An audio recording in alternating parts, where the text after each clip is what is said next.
Você já viu esse vídeo? É muito bom, é muito bom. Você ia falar, Felipe? Não, só ia comentar que você falou da dificuldade da leitura, outro tabu que a gente não comentou, dos audiobooks, né? Vale ou não vale? Então, mas esse é um ponto também que eu acho relevante. Não me pega, mas não me pega. Tipo, você entende, eu acho que você vai entender, você vai pegar a mensagem central. Então, eu não digo nem audiobook, mas vocês acham bom. que, por exemplo, o cara não lê nada, mas ele assiste muitos documentários... Eu aprendo bastante por Ele não é leitor, mas ele... São de outros exercícios meios. diferentes. Eu acho que é tipo treinar bíceps ou tríceps. O que é mais importante, entendeu? Você tem que... A verdade é Analogia que... do cara. mas é que tudo... É bom, é bom. Vai dar ruim. É input e output na vida. Gloss ou rímel? Comunicação. Foi boa.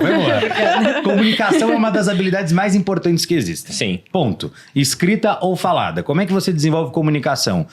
A comunicação é output, é colocar pra fora. Eu desenvolvo output com input, escutando e lendo. Então eu tenho que desenvolver minha capacidade de ser um ouvinte melhor. Tem pessoas que vão escutar esse podcast e vão absorver muito conhecimento. Tem pessoas que vão ter que escutar 2, 3 vezes. Eu já escutei podcast do sócio que eu falei, vou ter que ouvir de novo, entendeu? Eu não consegui absorver tudo que eles conversaram ali. Eu não consegui absorver tudo que Não sei se isso tinha. é bom ou ruim, amor. Não, é bom. Eu acho bom. Que não tinha, tipo assim...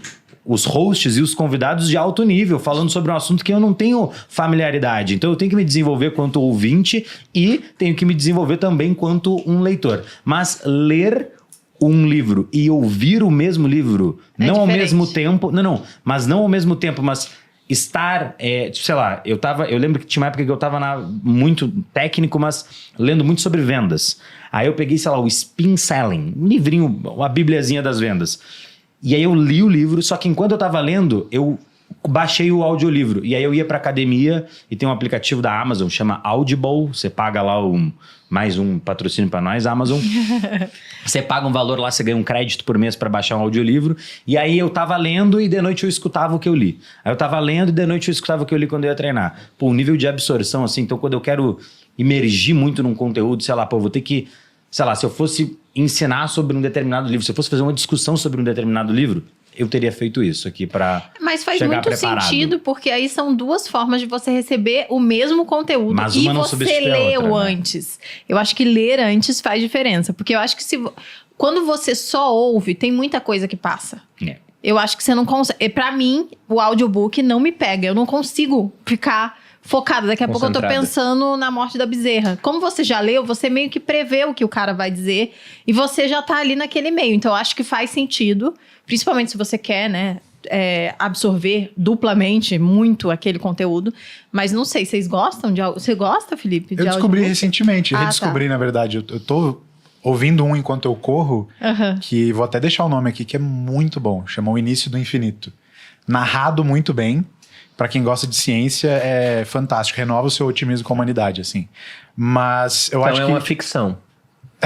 Não, na verdade Mas eu acho que exercita músculos diferentes, né? Quando as pessoas falam de inteligência, eu penso em memória, conjectura e expressão. Acho que são os pilares que eu definiria para descrever aquilo que eu acho que é inteligência. Memória... para você absorver e guardar as referências que você capta. E aí não interessa se você tá lendo, ouvindo, vendo documentário, vendo BookTube ou TalkTube. BookTok. BookTube. Alguém vai registrar esse domínio agora, nome bom. É um nome bom. O BookTube deve ser pro YouTube, não? Devia ter nome. Mas tem BookTube. É que eu consumi, eu parei nessa fase, eu não cheguei no BookTok ainda. Mas então, pra você absorver conhecimento não importa. Só que pra você fazer conjectura, propor ideias diferentes, relacionar referências de domínios distintos, isso aí você precisa exercitar, você precisa exercitar sua criatividade. E para se expressar melhor, eu acho que tu também precisa ler, tu precisa encarar as palavras, ver elas fisicamente diante de ti e treinar, escrever também. Então, eu acho que para parte daquilo que as pessoas consideram inteligência, dá para tu treinar ouvindo, vendo filme e assistindo. Mas para parte daquilo que as pessoas consideram inteligência, a parte da expressão e da conjectura, cara, tu precisa ler, ver a forma como os autores relacionam ideias de domínios diferentes e tu precisa fazer isso mesmo, porque a maioria das pessoas passa décadas sem escrever. Mas não percebe que toda vez que tu tá falando, tu tá escrevendo na mente. Escrever é só... É output, né? É isso. Pensar com um pouquinho mais de força, né? Tu ser o teu próprio editor daquilo que tu pensou. Essa frase é muito boa. Adorei. Faz esforcinho um pouco. Peraí, inteligência, memória, conjectura e o que pra você? Expressão. De nada adianta o cara, né? Super memória, faz a conjectura toda na hora de se expressar. Exato. Não vai parecer inteligente. E por outro lado, se você não tem a parte da conjectura, isso tá nesse livro aí, o Início do Infinito, onde o cara fala sobre... não vou dar spoiler aqui, mas... um dos argumentos dele é o de que as máquinas não têm essa capacidade da conjectura, pelo menos hoje ainda, as inteligências e tudo. Então, tudo que está no corpus de treinamento de um modelo desses de linguagem que está em voga, ele consegue relacionar ideias de domínios diferentes, expressar aquilo de uma maneira nova, descobrir curas para condições que ainda não foram curadas, mas tem uma parada na ciência, da forma que a gente faz, que tem a ver com, ele chama de guessing, você achar, você propor, todo experimento começa com uma hipótese, né? Sim. Então a ciência parte da criatividade e dessa conjectura, de você ter uma ideia que nunca ninguém teve. Você começa com uma hipótese, faz o experimento, valida ou desprova aquilo. Só que o ato de conjecturar, de você criar, de você propor um negócio que nunca foi proposto, é um negócio que é muito humano e que você tem que ver as outras pessoas e treinar para saber como é que se faz. Muito bom. Isso é muito interessante. Você falou de audiobook. Eu lembrei de um ponto interessante aqui sobre como, às vezes, uma invenção ela acaba tomando caminhos diferentes. Porque a gente pode remeter a criação de audiobook para o Thomas Edison, que ele criou o fonógrafo, que era um aparelho para gravar o som e reproduzir depois. Aí, quando ele criou, ele deu usos para a invenção dele.